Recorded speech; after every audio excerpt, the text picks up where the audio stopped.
অনির্বাচিত অন্তর্বর্তীকালীন সরকার প্রধান ডক্টর মোহাম্মদ ইউনূসের সঙ্গে ভারতের প্রধানমন্ত্রী নরেন্দ্র মোদীর প্রথা অনুযায়ী কোনো বৈঠক হতে পারে না, এমন কথা ভারতের পররাষ্ট্র মন্ত্রণালয় গত কয়েক মাস ধরে বলে আসবার পর অবশেষে থাইল্যান্ডে বিমস্টেক সম্মেলনের সাইডলাইনে সম্ভবত শুক্রবার ভারতের প্রধানমন্ত্রী নরেন্দ্র মোদীর সঙ্গে বাংলাদেশের প্রধান উপদেষ্টা ডক্টর মোহাম্মদ ইউনূসের বৈঠকটি হতে যাচ্ছে।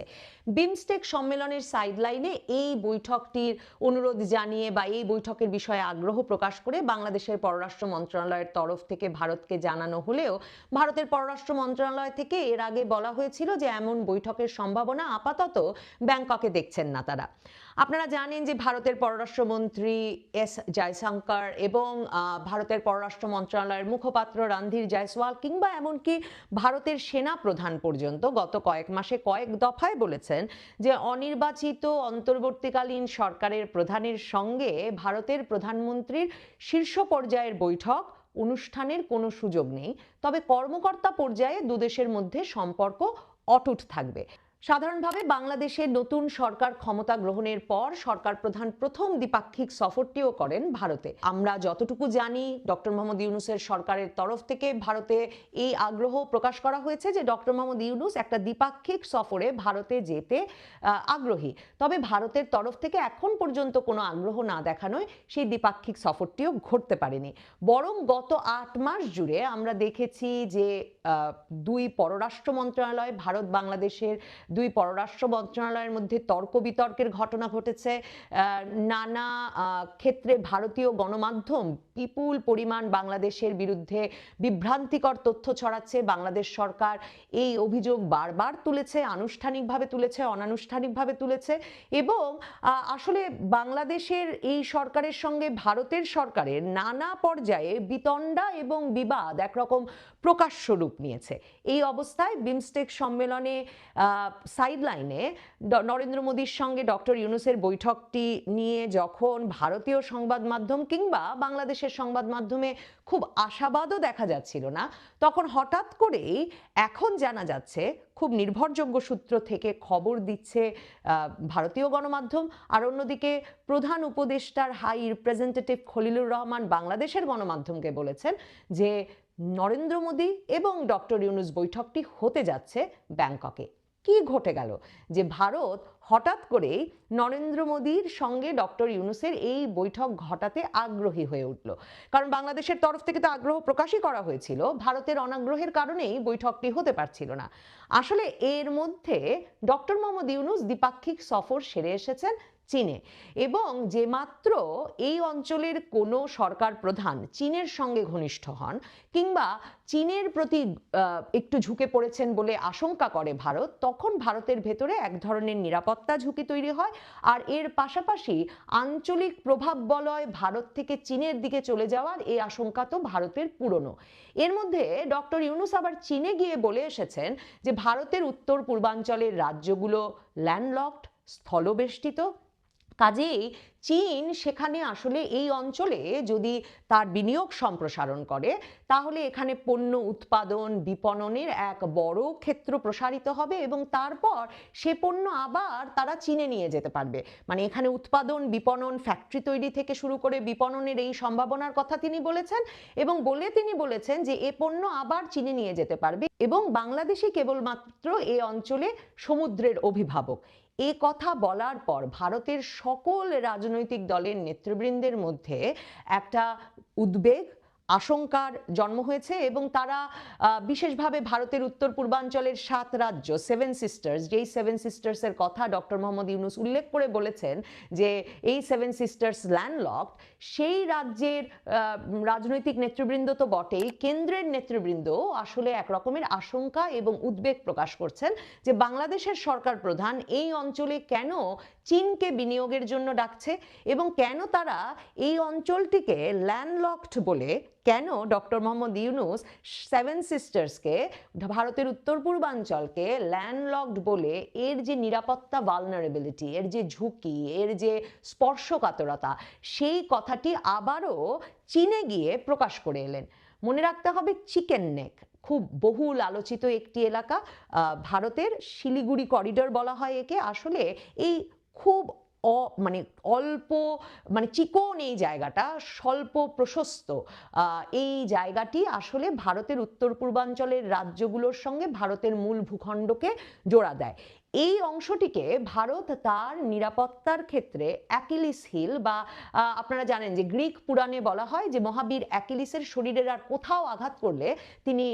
আঘাতপ্রাপ্ত হতেন না বা মৃত্যুবরণ করতেন না, শুধুমাত্র গোড়ালিতে আঘাত করা মাত্র অ্যাকিলিসের মতো মহাবীরকে মেরে ফেলা সম্ভব। তো ভারতের ক্ষেত্রে বলা হয় যে ভারতের মানচিত্রের অ্যাকিলিস হিল, সবচেয়ে স্পর্শকাতর জায়গা হচ্ছে এই চিকেন নেক, এই অপ্রশস্ত শিলিগুড়ি করিডর, যা ভারতের এই 7 রাজ্যকে, 7 সিস্টার্সকে ভারতের মূল ভূখণ্ডের সঙ্গে সংযুক্ত করেছে। ডক্টর মোহাম্মদ ইউনূস চীনে গিয়ে শুধুমাত্র বলে এসেছেন যে 7 সিস্টার্স ল্যান্ডলকড এবং তার সমুদ্রে যাওয়ার একমাত্র উপায় বাংলাদেশ, এবং বাংলাদেশ সেই সমুদ্রের অভিভাবক, কাজেই চীন এসে বিনিয়োগ করতে পারে তাই নয়। এবার তিনি গিয়ে আবারও বলে এসেছেন, শেখ হাসিনা সরকার শেষ দিকে যেই কথা বলছিল, যে কথা দিচ্ছিল চীন সরকারকে, কিন্তু কোনো চূড়ান্ত কথা দিতে পারেনি, এমনকি তার জুলাই মাসের সফরেও, যে তিস্তা মহাপরিকল্পনা বাস্তবায়ন করবে বাংলাদেশে আসলে চীন। তো চীন যদি তিস্তা মহাপরিকল্পনা বাস্তবায়ন করে তাহলে আসলে চীন অবকাঠামো তৈরির সুযোগ পায় ভারত বাংলাদেশ সীমান্তের 100 কিলোমিটারের মধ্যে, এবং ওই এলাকাটিও এই চিকেন নেকের খুব কাছে। ভারতের জন্য এটা একটা বড় ধরনের নিরাপত্তা উদ্বেগ যে চীন ক্রমাগতভাবে ভারতের মূল ভূখণ্ডের সঙ্গে এই 7 সিস্টার্সকে সংযোগ প্রদানকারী অঞ্চলটির এত কাছে চলে আসতে পারছে। নরেন্দ্র মোদী কি শুধুই চীনের সঙ্গে ঘনিষ্ঠ হয়ে ওঠা এবং চীনকে তিস্তা মহাপরিকল্পনা দিয়ে আসা, কিংবা চীনকে এই অঞ্চলে বিনিয়োগ করতে আসা ডক্টর মোহাম্মদ ইউনূসের সঙ্গেই বিমস্টেক সম্মেলনের সাইডলাইনে দেখা করছেন? না, 2021 সালে ক্ষমতায় আসার পর থেকে তিনি নেপালের প্রধানমন্ত্রী কে ওলি, তার সঙ্গে কোনো সাক্ষাৎ করেন নাই, কারণ এই প্রধানমন্ত্রী ওলিকেও ভারত কিন্তু মনে করে যে তিনিও চীনের ঘনিষ্ঠ, এবং তিনিও ভারতের কাছ থেকে কোনো সাড়া না পেয়ে প্রথম দ্বিপাক্ষিক সফর করেছিলেন চীনে। সেই নেপালের প্রধানমন্ত্রী কে ওলির সঙ্গেও এবার বিমস্টেক সম্মেলনের সাইডলাইনে দেখা করবেন ভারতের প্রধানমন্ত্রী নরেন্দ্র মোদী। প্রধান উপদেষ্টা ডক্টর মোহাম্মদ ইউনূস ফিনান্সিয়াল টাইমসের সঙ্গে সাক্ষাৎকার সহ আন্তর্জাতিক সংবাদ মাধ্যমে প্রধান উপদেষ্টা হওয়ার পর যতগুলো সাক্ষাৎকার দিয়েছেন তার অনেকগুলোতেই এই সম্ভাবনার কথা বলেছেন যে একটা আঞ্চলিক জোট গড়ে উঠতে পারে ভারতের পূর্বাঞ্চল, নেপাল, ভুটান এবং বাংলাদেশ মিলে, যারা প্রত্যেকে তাদের পণ্য উৎপাদন এবং বিপণনের পর সেই পণ্য পরিবহনের জন্য বাংলাদেশের পোর্ট, বাংলাদেশের সমুদ্র ব্যবহার করবে, এবং সেই অঞ্চলটি হয়ে উঠতে পারে পৃথিবীর যে কোনো বিনিয়োগকারীর জন্য একটা আকর্ষণের কেন্দ্র। তার মানে প্রধান উপদেষ্টা ডক্টর মোহাম্মদ ইউনূস 7 সিস্টার্সকে মাথায় রেখে যে বারবার নানা রকম বিনিয়োগ পরিকল্পনার কথা বলছেন, এবং এর সঙ্গে নেপাল ভুটানকেও সংযুক্ত করছেন, যে নেপাল ভুটানের ওপর চীনের প্রভাব বৃদ্ধি ক্রমাগতভাবে গত কয়েক বছর ধরে ভারতকে অস্বস্তিতে রেখেছে, এবং এর ফলে চীন ক্রমাগত ভারতের সীমান্তের কাছে, চিকেন নেকের কাছাকাছি চলে আসছে। সেটাই বোধহয় কেন নরেন্দ্র মোদীকে শেষ পর্যন্ত বাংলাদেশের অনির্বাচিত অন্তর্বর্তীকালীন সরকার, যেটা ভারত সরকার এতদিন বলে আসছিল, অনির্বাচিত অন্তর্বর্তীকালীন সরকার প্রধান ডক্টর মোহাম্মদ ইউনূসের সঙ্গে দ্বিপাক্ষিক বৈঠক করতে হচ্ছে,